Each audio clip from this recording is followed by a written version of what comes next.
Ladies and gentlemen, welcome back once again to Samuel Adams Returns. Those anti-federalists absolutely got it correct. This is Tom Navolis, your host, and we do have a lot to follow up on this week. We talked about just Economics 101 and Christian nationalism.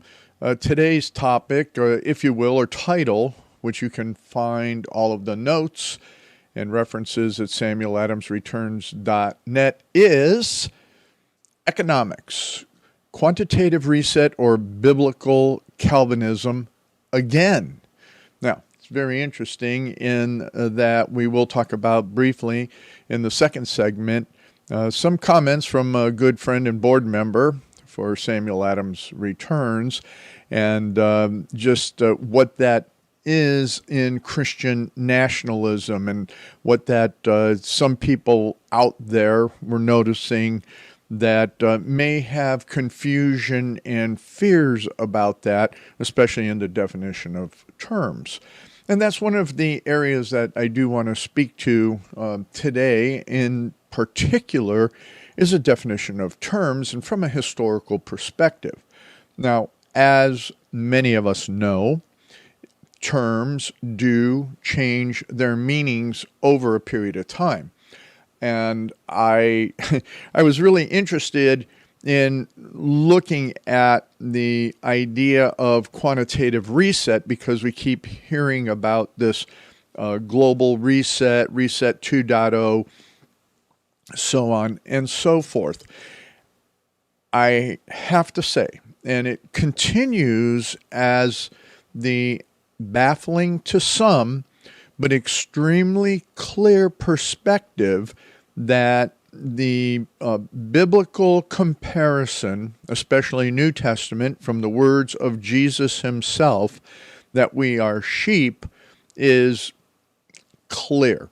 That is an absolutely clear definition that the majority of people can be classified in that area called sheep. Now, we can't be quantified, because I'm going to take you into the definition from none other than Webster's dictionary in 1828, that definition of what quantitative or quantify is. And just as a hint, that term cannot be applied to people, to human beings. Therefore, the majority of folks are sheeple because they do not learn from their past, even recent past in their lives, nor do they take the time to learn from history. And in that perspective, that what I'm going to talk about and what is being talked about today is, as I always say out of Ecclesiastes, nothing new under the sun. And you have to have the clarity of that. Tom, what do you mean? The fact is that economics started out from philosophy and sociology. I brought that out last week. And that in that, it is an understanding of the actions, the interactions, the coming together of humans in a societal format, to which then that interaction happens through trade, commerce. These are areas that I'm going to talk about. I have for you today, and hopefully we'll get through it here very quickly without more explanation, is an article by a Karen Brown from the University of Northern Iowa, and that is called Calvinism and the Rise of Capitalism in Scotland. And as many of you know, our founders had that direct relationship through the Reformation because they were so close to it. And before Arminianism, for those that don't understand the theological bent on that, that shifted the means and mechanisms of even how we look at commerce, how we look at daily life, how we look at involvement in our world based on, starting out from a Calvinistic perspective, the sovereignty of God. Very interesting article. We're going to digest some of that. Again, the reference is there for you at samueladamsreturns.net. Then I'm going to shock the world. No, I'm not. Because I'm going to take you back into the 1970s. Excuse me. And we're going to talk about the introduction of biblical economics. That's why the program is called Quantitative Reset, or Biblical Calvinism. And in that, we're going to go to the introduction of biblical economics from someone that I've read a number of times and continue to read because I think it's critical to understand the depth perspective even of a lot of modern, what I call modern writers compared to the 70s, is Dr. Gary North. In the middle of it all, when I talk about the comments and in this whole quantitative reset, the fundamental is that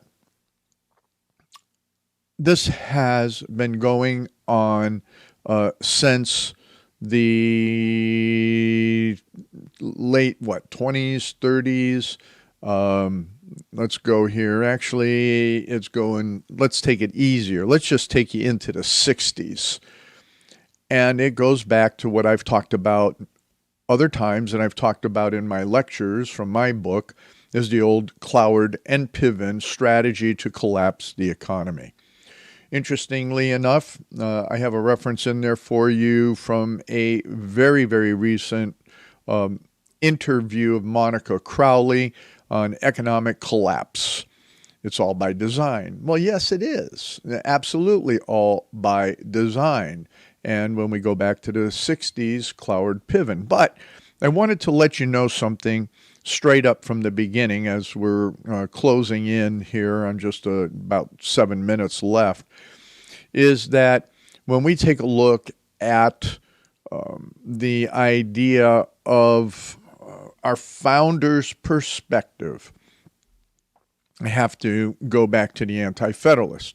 The Anti-Federalists were talking about, once again, when arguing against the Constitution, and in a quick reference here, they're in your notes at samueladamsreturns.net, is that it was not until sometime after peace and a glorious independence had been established that defects were discovered in that system of federal government, which had procured to us those blessings. It was then perceived that the Articles of Confederation were inadequate to the purposes of the Union. And it was, particularly suggested as necessary to vest in Congress the further power of exclusively regulating the commerce of the United States, as well to enable us by a system more uniform to counteract the policy of foreign nations as for the important reasons. Other important reasons. Upon this principle, the General Convention of the United States was proposed to be held, and the deputies were accordingly appointed by 12 of the states charged with the power to revise, alter, and amend the Articles of Confederation. Once again, as I brought out about the Maryland conference last week, it was there on an issue of commerce and the foreign policy, especially in relationship to commerce.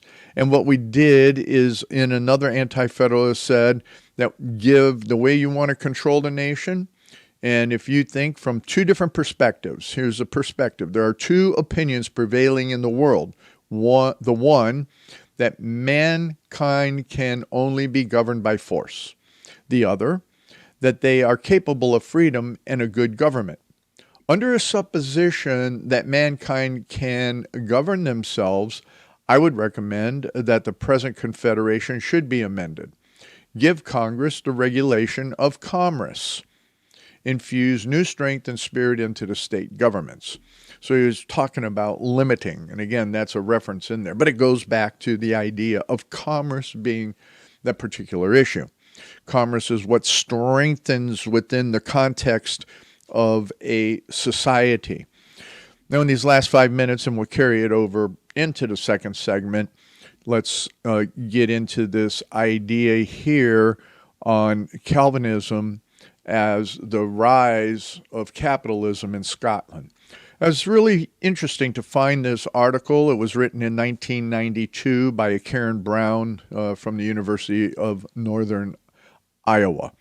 And in this, she makes some interesting suppositions. Not that I agree with everything that she was saying, nor do I think she really understood the form, the idea of sheeple, to the extent that what she comments here in relationship to the Calvinistic churches. But what she clearly identifies from the form of Calvinism in what she's talking about is that transition from a feudal agricultural to a capitalistic manufacturing system.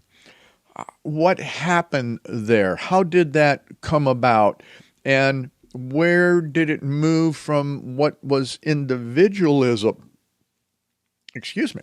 What was individualism versus that whole component of under that agricultural feudal system, and even within the mercantile system. Because the mercantile system in so many different ways was a class system. It put people in these specific, are you a potterer?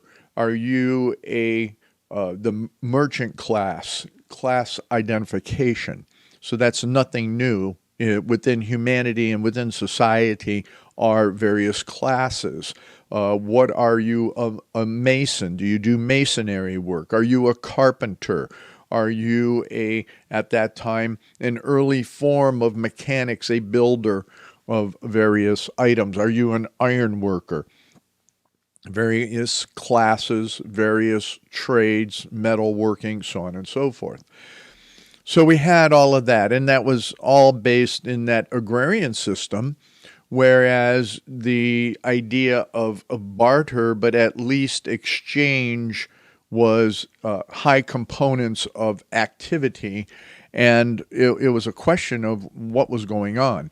Now, one of the interesting things about this interesting ideas perspective, I say things, you really know, I mean the ideas, the thought process, is that in Calvinism in particular, this particular essay, what it tries to do is give rise to the individual self-interest, which eventually evolved into capitalism, and that's from Calvinism. And then the second idea that she tries to bring out in this particular essay is that capitalism did actually occur in Scotland. So that was a foundational perspective for capitalism in itself, regardless of what else was happening throughout all of Europe. So the idea is to examine the doctrines of Calvinism and what those differing theories will present, and then the reasons for Scotland's slower yet noteworthy economic progress is what the analysis of the paper is all about. So she takes us into this idea, what was going on in Calvinism, how did that come into, especially into Scotland, from Switzerland, and all of the various perspective. And that's why I said we're going to have to carry this into the next segment, because in finishing out this segment, this is something that Samuel Adams understood from that whole Calvinism that happened in England, that whole Reformation perspective, and what did it mean to self-government? What did it mean to not only self-govern, but what did it mean to be able to be that hard worker, to be able to understand the intent of pursuing a life in the sovereignty of God? And we'll talk about that in particular in the third segment when we go through the introduction of biblical economics. So come on back when Samuel Adams returns. Ladies and gentlemen, welcome back to the second segment of Samuel Adams Returns, and this is Tom Navolis, your host.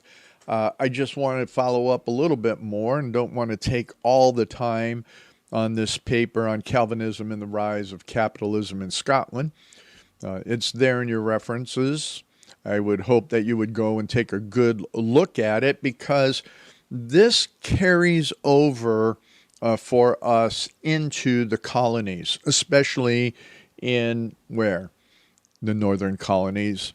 That's just particularly where it developed, was in those northern colonies, based on that being Calvinist that transitioned from England into the Massachusetts colonies. It's very interesting to understand what the Scottish Reformation was all about. And in this paper, it gets into where John Knox, when he returned to Scotland in 1559, when he was exiled out of Scotland for all the various reasons that are there in the history of the Reformation, he lived and preached in Geneva. He studied with John Calvin, and when he came back, he brought that doctrine to the people of Scotland. And a key element of it in the Book of Common Order, an original book of Scottish Calvinistic doctrine, it contained this very interesting concept of God. All things depend on the providence of the Lord, are worked for the glory of his name and for the comfort of his elect. God has just occasion to punish humankind, body and soul, according to the full rigor of his justice, for he is a righteous judge, and we are exorbitant sinners. Now, this comes down to the fundamentals of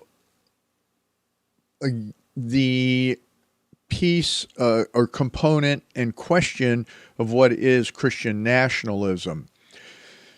Our founding fathers understood this concept very, very clearly. And knowing that we live in a fallen world, there's no way that all people are going to fall into an understanding of this. But because of other theological perspectives that came in later after the Reformation, especially within that battle between Anglicanism and Calvinism, and then Arminianism and all of the other different types of isms that moved into the origins of what would be biblical truth,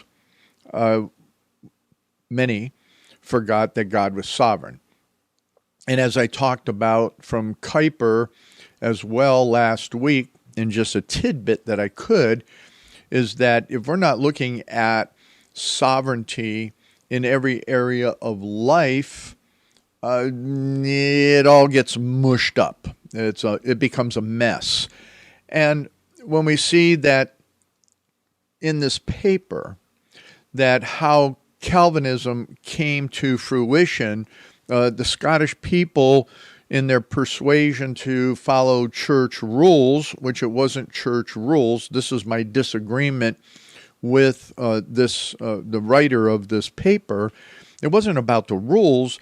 It was about trying to understand biblical truth. Now, I will say that there were many people, because of the way at that time, in those 1500s, that 16th century and early 17th century, that Christianity was imposed, Calvinism was imposed upon all people, that what occurred were those that would join a church or become part of the church so that they would have a ranking in society. That comes to the natural effects of humanity in wanting to be part of something that is going to give them gain. So that's part of economics. How do you join society so that you're needs, wants, desires are satisfied. Well, in that period of time in Scotland, it was definitely, as I'm summing through on this paper, it was an imposition not to be part of a church. And so if you followed the rules, and I'm doing air quotes right here, the rules, instead of understanding a relationship with Christ and the sovereignty of God, then you were part of the system, if you will. But these rules that she points out included, one, the self-denial from worldly pleasures. Two, self-denial in relationship to material goods. Three is diligence in one's worldly calling or vocation.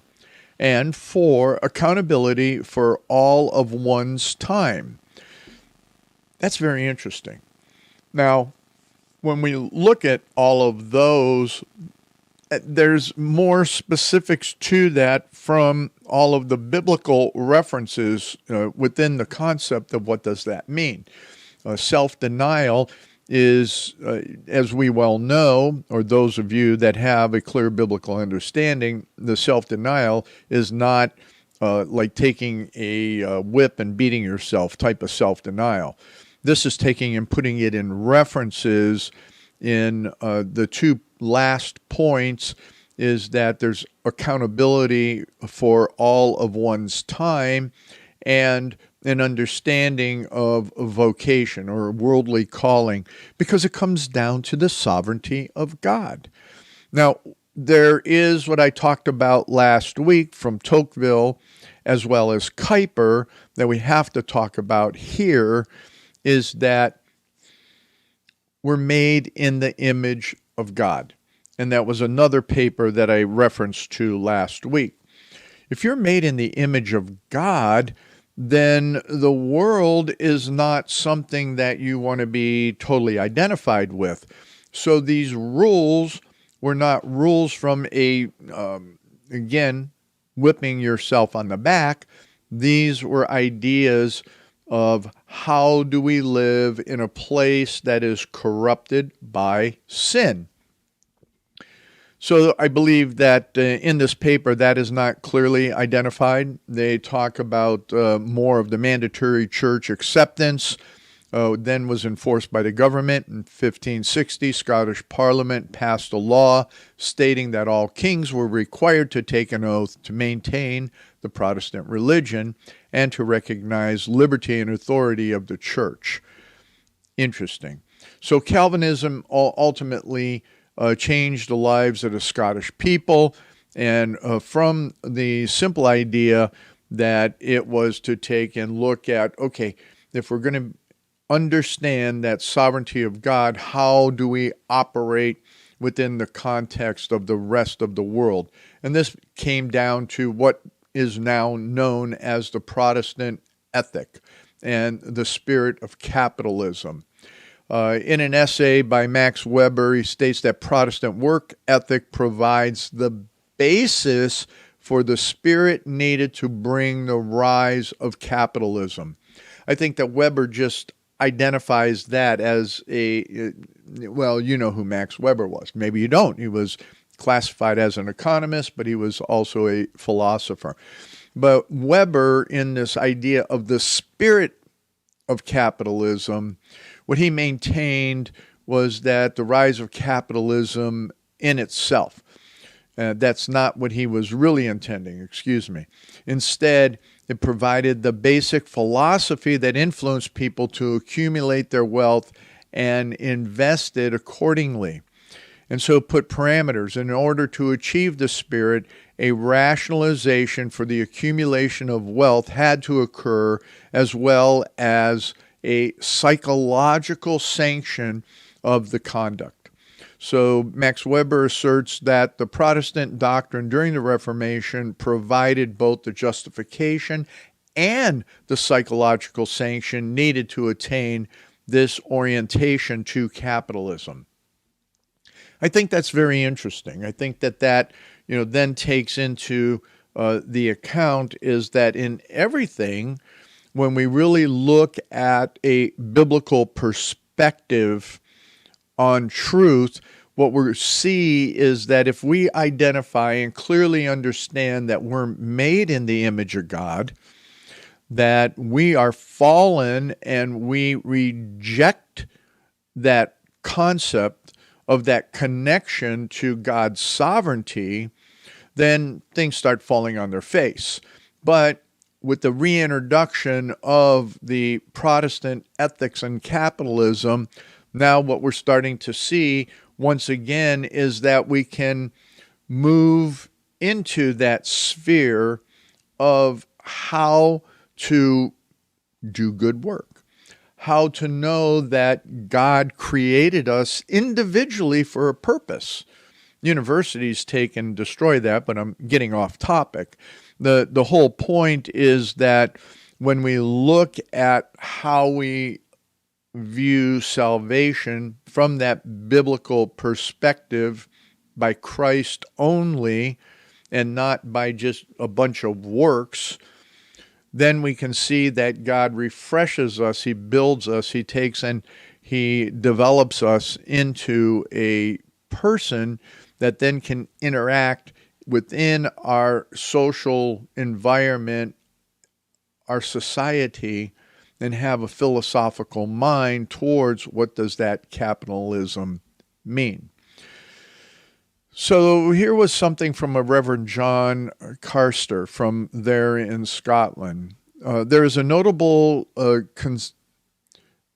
consonance betwixt fervor in the Spirit, meaning the Holy Spirit, and serving the Lord, and not being slothful in business, betwixt the serious exercise of godliness and suitable care and diligence about men's lawful outward business, and as they are both enjoyed by the Holy Ghost, from Romans 12, verse 11. Be not slothful in business, but fervent in spirit, serving the Lord. So the more godly a person be, he will more endeavor to make that conjunction practicable. Wow. I mean, that's extremely interesting. So just a quick comment from my good friend, as well as a board member here at Samuel Adams Returns. He was saying, look, when people take and hear Christian nationalism, a lot of them think of Christian theocracy. What I'm doing in your notes, again, at samueladamsreturns.net, is referring you to a video blog post by Doug Wilson, which I think clearly articulates Christian nationalism and the fact that it was historically who we were at the foundation of the nation, especially in the northern colonies, because they had that Calvinistic perspective. And the idea throughout all 13 colonies that there were the Christian point of view, if you want to use some of that terminology that way, that is what was there. So my friend suggested that you use some other alternatives for nationalism, Felty, worldview, perspective, outlook, framework, viewpoint, or point of view. Those are not clear enough when you really understand what Doug has to say about nationalism is clear. Nationalism is something that is we as one people. And that's what our founders wanted. When we take and we look at even the writings of John Adams and the Federalists, they expected people to come to this nation and become American. That means national, set aside from everything else, rejecting, and it's in the original oath of citizenship, is rejecting every other nation, every other ideology, except that which was substantially American, substantially then as it came constitutional. There's a lot of discussions there, even in the Anti-Federalist, in relationship to that, talking about the great immigrations of the period of time and that the Constitution of 87 could take and cause what we are seeing right now in our present: tyranny and despotism. Come on back. Ladies and gentlemen, welcome back to this third segment of Samuel Adams Returns. Those anti-federalists, they absolutely got it correct. This is Tom Navulis, and delighted that you're sticking with me into this third segment. Just want to bring in a couple ideas here and then get into the biblical economics, because I think it's real critical. So let me start with this. Gary North, in the introduction to biblical economics, clearly states that this election, and he was talking back in the 70s, I'm going to talk right now about November.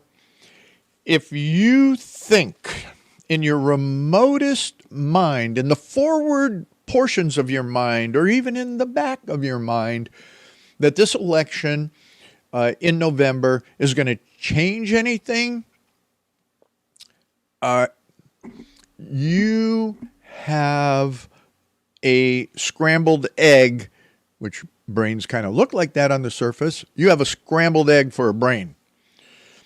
And quite frankly, that goes back to the last segment. For those in the two markets that only get the short clip, the first and the third segment, you need to go listen to the second segment, because quite frankly, you don't understand what it means to have a Christian nationalism for the first order of life.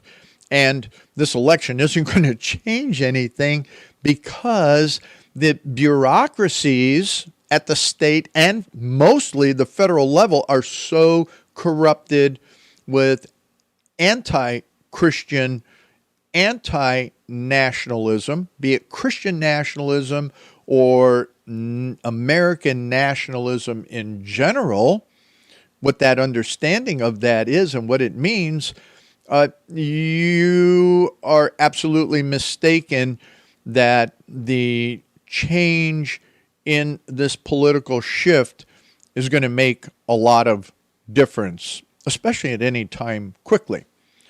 The actual difference has to be made, quite frankly, at the pulpits. It has to be made at the school boards, both your state and your local school board. If you're not taking and reclaiming education and the bureaucracies, then you're not going to reclaim your liberties as foundationally intended or even biblically designed for your liberty. So you're against a long haul fight. There's an article here, just real quick, I wanted to mention, by Monica Crowley. She was interviewed at Breitbart, of all things. But it was very interesting, is that she's talking about the economic collapse is all by design. You think? Yeah, it's by design. But what I wanted to do is go look at the other couple of articles that I have there for you to review. One of them I thought was very interesting, is by this one blogger, came about it. It's called back in 2010. And this is what you have to understand, and I talk about it in the other segments, is that nothing new under the sun. This has been going on for a long time, but the sheeple don't want to hear it. And there's a few of us that are out there that are the sheepdogs. So we've been barking for 30, 40 years. And for the most part, it's gone on deaf ears. And for a longer part, unless there is a major reformation within the churches, there will never be a reformation within the government. The reason being is that we're not taking and putting people according to their godly callings, and government is a godly calling. That's a mission field. And it is a very critical place for people to serve. Now, back here in January of 2010, this person called the Troubled Corinthian writes about Cloward and Piven, the strategy to collapse our economy. I've talked about Cloward and Piven, again, in my lectures from one of my books. So that's in there. We talk about how the economy is destroyed. I've talked about it on other programs as well, but I'm not going to reference those. If you want to figure that out, go to samueladamsreturns.net and in the search put Cloward and Piven. But here, Richard Cloward and Francis Fox Piven were Saul Alinsky acolytes in the 60s and took to heart his rule for radicals about making the enemy live up to their own rules. So they made a plan to collapse the economies of large cities by flooding the welfare rolls with so many people that it would bankrupt the government and force the federal government to come in and create guaranteed redistributive, guaranteed wages for everyone. The poor and disadvantaged were to be used as unwitting foot soldiers in the effort to bring about their vision of socialist utopia. So that's interesting. That's exactly what's happening right now. So here's an article, and I think the website's kind of interesting, but other than that, the article is really good on Cloward Piven and the 8-step plan that was designed in 1966 by the anti-American liberal socialists Cloward and Francis Fox Piven. Called for the overloading of the U.S. public welfare system in order to precipitate a crisis that would lead to the replacement of welfare system with a new national system. So, we're not talking about anything new. This was from the 60s. People knew that it was there. There's a lot of articles on it. It's very, very interesting. But let's look at the 8 points real quick before I get into introduction to biblical economics. So the 8 points here on Cloward Piven's strategy to collapse America. Healthcare. Boy, what did we just see happen here with the crisis around coronavirus and how the government could come in and control everything? Control the healthcare system, you control the people. 2, poverty. Increase the poverty level as high as possible. Poor people are easier to control and will not fight back if you are providing everything to them. All of the invasion of illegals are totally government controlled. They are sucking off all your money. Debt. Increase the debt to an unsustainable level. That way you're able to increase taxes and this will produce more poverty. We're seeing that under the Biden administration. Gun control, remove the ability to defend ourselves from the government. That way you're able to increase the police state. Welfare, take control of every aspect of people's lives, food, housing, and income. 6 is education, take control of what people read and listen to. Take control of what children learn in school. Wow. How about that? This was all back in, the 60s. Come on. All right, religion. Remove the belief of God from the government and schools. Wow. And then class warfare. At this time in the 60s, they were talking about the difference between the wealthy and poor. We're still hearing that. But even more so now, what we're seeing is the class warfare, especially on a racial basis. So, very interesting. Cloward, Piven, nothing new. Yet, the majority of people, especially the majority of Christian people, are clueless. Hello, sheeple. How you doing? Why don't you just look and keep following along what's going on there? And even some of the pastors out there, just follow them along. And guess what? You can go sit on the rooftop and wait for Jesus to return. Oh, gosh, didn't you know that flood water that just came in with that massive hurricane has taken and opened up a big crevice in the earth and you're falling into it? Very interesting. So within the last 5 minutes, what I wanted to do is make this introduction, and some of which I already mentioned to you is right there in the introduction. Guess what?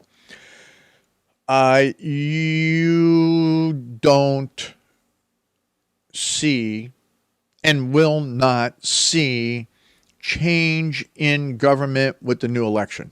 So forget it. The other important areas that you must understand that are very, very clear is that it's just a couple very significant points, and something disappeared on me. But in the points are that God created us in his image. And in that, he had very specific expectations for how we're supposed to live. And for the most part, we're not living according to those expectations. So then it becomes problematic for us. And there's two key principles that are that we must fully and clearly understand in relationship to who we are within God, and that we're sinful, and that he has a right to judge us, and he did condemn the world.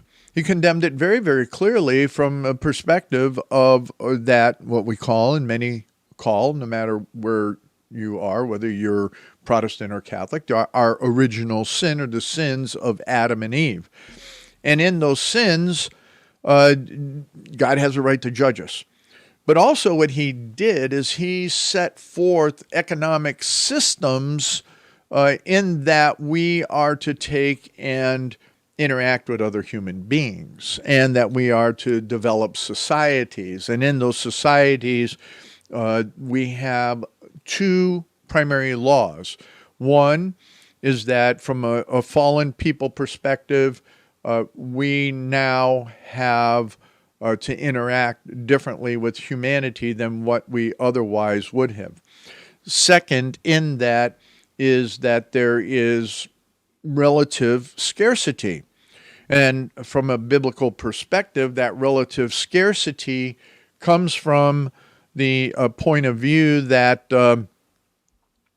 we're required to take and use the earth wisely. We're supposed to take and in that idea of having the work harder, because when God cursed the earth, that meant we had to work harder to find and get what is here. But mostly, as we talked about as well, is that we're supposed to be doing it, especially now within the understanding of redemption and Christ's redemption of all things, is that we can take and be stewards over what God gave us. Stewardship versus what we see going on in so many different ways relative to businesses just taking and destroying what is really going on. It just becomes an interesting perspective that what we've done is allowed, because of bad theology for the most part, we have taken and allowed businesses to go sideways. We've allowed the not teaching economics from a biblical perspective. And what we've allowed is the non-Christian to take over what it would mean for setting those various policies. I'm going to have to pick up on this next week, because there's so much more on explaining the language, and I need you to go to the references at samueladamsreturns.net to actually see the definitions of why I used the quantitative, the economics as quantitative reset, or are we doing it from a biblical economics? Sam Adams understood it very clearly, and you need to come back next week because Sam got it right, and we'll explain it even more.